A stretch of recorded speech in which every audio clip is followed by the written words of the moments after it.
Steve and Jill here. Buenos dias. That's the most Spanish I've ever heard you say in my life. Wait a minute. Wait, there's a few other words that I know. I'm trying to think of them. Donde es baños? Uno más. Cerveza. What else? You know how to say Me butter? llama es Jill.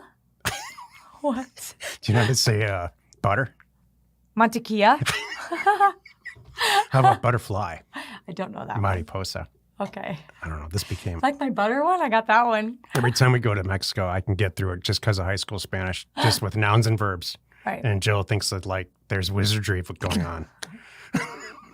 Yeah, I get the point across. I speak probably second grade Spanish at best. That's great. Maybe, no, probably, whatever. Anyway. Welcome to the Land Academy Show. Entertaining land investment talk. I'm Stephen Jack Butella. And I'm Jill DeWitt, broadcasting from sunny Southern California, not anywhere else. Today, Jill and I talk about how acquisition attributes, they need to be communicated when you go to sell the property. Yep. There's all this cool stuff about the property when you buy it. You're like, oh my gosh, look at this. And then for some reason, a lot of people, they go to sell it and they're like, here's the property, it's for sale. Yeah. Instead of all the stuff that excited you, it needs to excite the new person. That just described the whole show. Before we get into it, though, for real, let's take a question posted by one of our members on the landinvestors.com online community. It's free. My good friend, Kathleen Denaltridge asks, I'm looking at a county to mail. All of the data in the red, yellow, green, hold please. Sorry. You're This is cool. my fault. It's okay. Technical difficulty. We got this. It's talking about... We're going to read it again. All right. Sorry, everyone. Take two. My good friend, Kathleen Denaltridge said, I'm looking at a county to mail. All the numbers look good on the red, yellow, green equity planner, including a reasonable for land days on market. The red, yellow, green equity planner is a tool that we provide in a spreadsheet in Land Academy 2.0 infill lots. Now, in 1.0 for the other Land Academy. And in House Academy. So great ways to look at things and really help you pick a county and laser focus in. Okay. When looking deeper at the days on market for land listings on Zillow and Redfin, the days on market for rural vacant land is crazy high.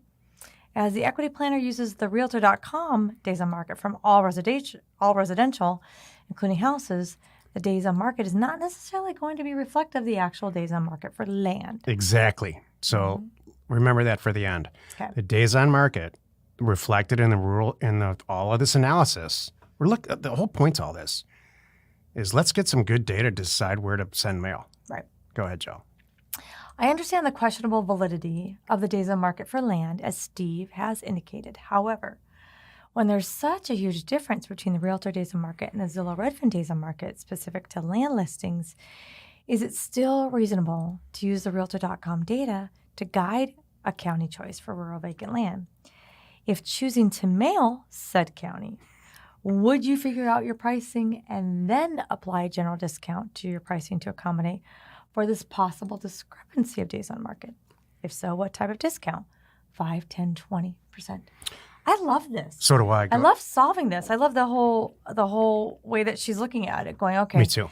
So I see this county's good because of this data here. Yeah.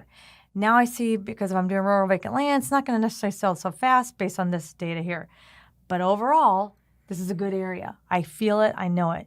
Now I want to come in at it maybe a little bit hotter in my pricing, maybe what she's asking, 5, 10, 20% lower than I would in other areas because of the longer days on market, because I don't want to be stuck with something. I want to flip it fast. Here's my answer to what she's really asking. What she's asking is this. Because there's a longer days on market that she's discovered on Zillow and Trulia that are a little bit more, there's more rogue land listings than there are in, let's say, the MLS and Realtor.com. Okay. Because of that, and she's uncovered this, does it justify a cheaper asking price in a mailer? And my answer is unequivocally no. What it does is tell you to move on to another county. Realtor.com and Redfin.com provide tremendous library of what seems like real-time or up-to-date data for all of what we do. It's very heavily skewed toward houses, single-family residences, as all things are in real estate. Because there's only the most. tiny little people involved in commercial real estate over here, tiny little people involved in land over here, and the rest of the planet, they think real estate houses. It's the same thing for them. But is in volume just for sure more higher? Everybody's got to have a place to live. True. So, and it's not. I'm not disagreeing with any of that. Right. What I'm saying is,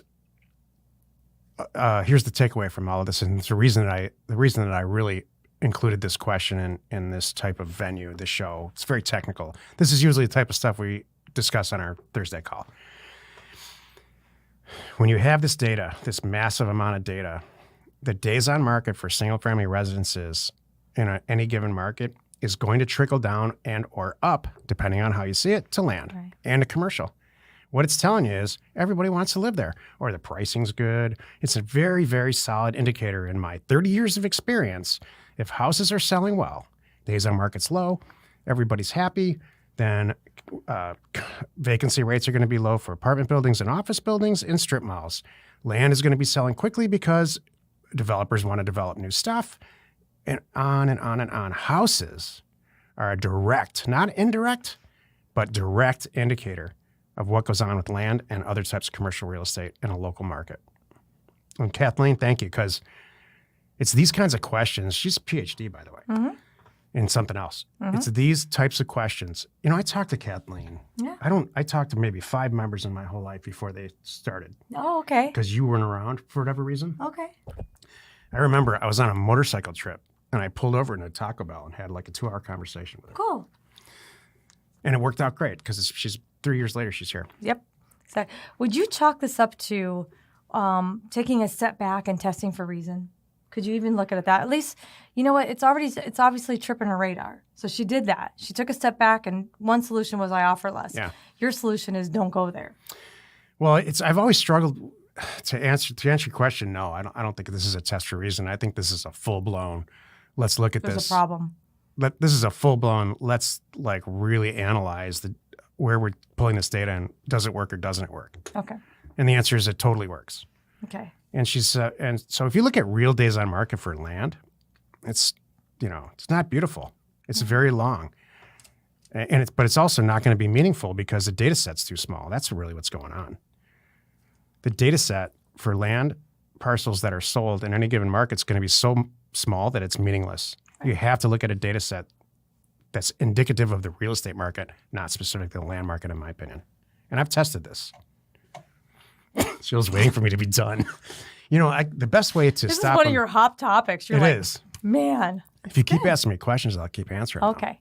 It's good. Today's topic, acquisition attributes that need to be communicated during the sales process. This is the meat of the show. Go ahead, Joe. I love this.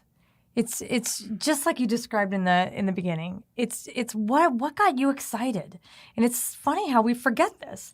But when we back in the day, when you're doing it, I was doing it. Everybody's done this.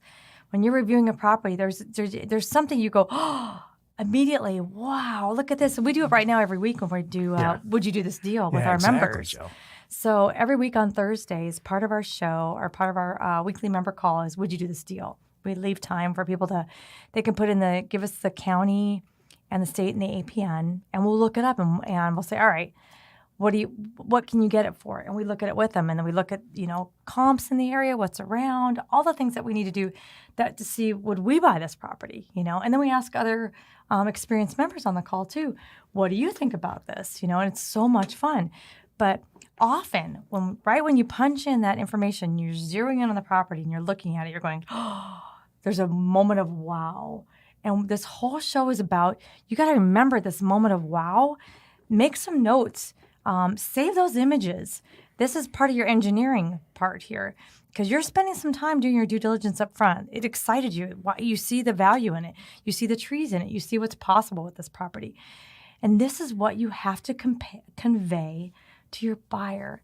And you have to put this in your posting. Best way to do it is with the video. Right. And so many of us, we get all excited. We buy the property. Now, after it's 7 days later, by the time I, got the note to the seller, got the deed back, and now I'm posting it, for sale, And now I'm like, by then I've moved on. I often forget what the excitement is, and you've got to save this stuff, make notes, and replay this basically in your posting, because you want that same person to find your property and go, oh, wow. And you're right, the videos are the best, because that's like when we're zeroing in on the property. When we do, you don't have to have a real drone, especially if you're starting out, you don't have the money for it. You could do it with Google Earth Pro, do the equivalent of a drone and flying in and seeing everybody And talk that. about it. Like, here we are coming in and zooming down the street, and wow, look how beautiful this is, and look at the lake. Oh my gosh, and look at this home next door. Look what's possible. Oh, and look, they have horses. Oh, and look, here's your power lines. These are all the things that we just talked about this is exactly what we do. Would you do this deal? Show the slope, get down in there and show the elevation and show, look, there's a flat spot here for something and a flat spot over here for something. Everything that we looked at, you have to convey to your buyers. If you're excited about the property, they're going to get excited. Yep. It's a sales 101 rule. Right. And you have to try to remember, it's hard sometimes. So you almost have to make yourself a little system. Remember, maybe like for us, in a spreadsheet, we always have notes. Well, here's a thing. I'm doing this right now with deal funding. So when I'm personally looking at properties to fund for Land Academy deal funding, I will make notes in there right away, like, okay, did anybody check this? Did anybody check that? I love this. I love that. I put it in there, and it jars my memory too when I go back, and I can easily go, gorgeous lakefront property, 500 yards of waterfront beach, whatever it is, and then I can make sure everybody, properly conveys that in the posting as well. I like 500 yards of water-free beach. Wouldn't that be great? We can afford that, just not right here. We can buy that, just not doing it right here. This reminds me of Jill and I went to a photo shoot. We had a photo shoot a while ago, and the woman that was doing Jill's makeup said some version of this. Oh, the property prices around here are getting so high. I just don't know what our kids are going to do. Oh. And I stopped, and I turned around and said this. There's a reason I don't wear Versace every day, because I can't afford it. And she looked at me like I was the devil. Prices are almost exponentially increasing here, way more than anywhere else in the country that I know of, in Southern California. And so, our kids are not going to be able to buy a house the way that we did. Maybe not. That's just how it is. Right. It doesn't mean it's bad or good, or government agency should get involved and artificially stick their arm in it and stop it, which I think is a definition of affordable housing. Right. But that's a topic for a different show. Not one that we do together in this format.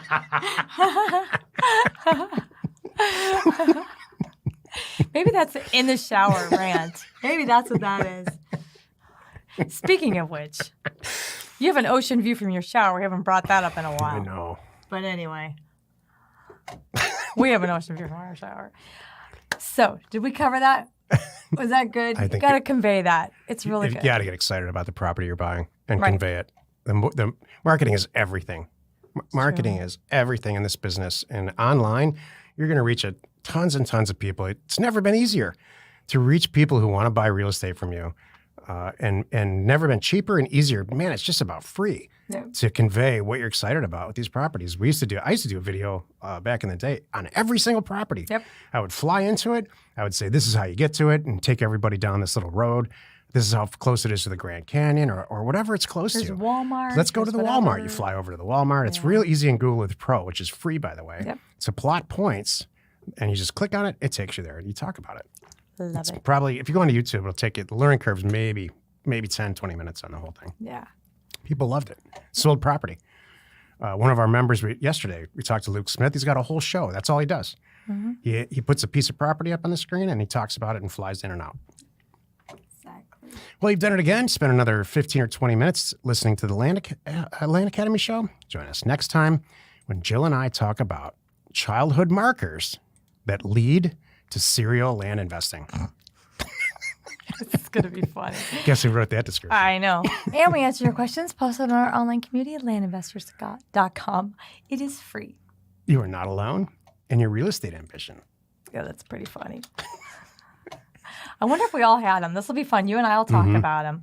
And I know our people listening are going to go, yep, that was me. Yep, that was me. It's probably like, if you were, if you're a mechanic, like if you've ever known a mechanic and you talk to their mom, they used to take apart the blender. They took apart the toaster. Or an engineer, yeah. Yeah, there was some childhood markers that led to them. Like we knew they were going to do something with their hands. They couldn't stand it. I'm going to save it for tomorrow because I have a lot to say. Okay, cool. Wherever you are listening or watching, please subscribe and rate us there. We are Steve and Jill. Information and inspiration to buy undervalued property.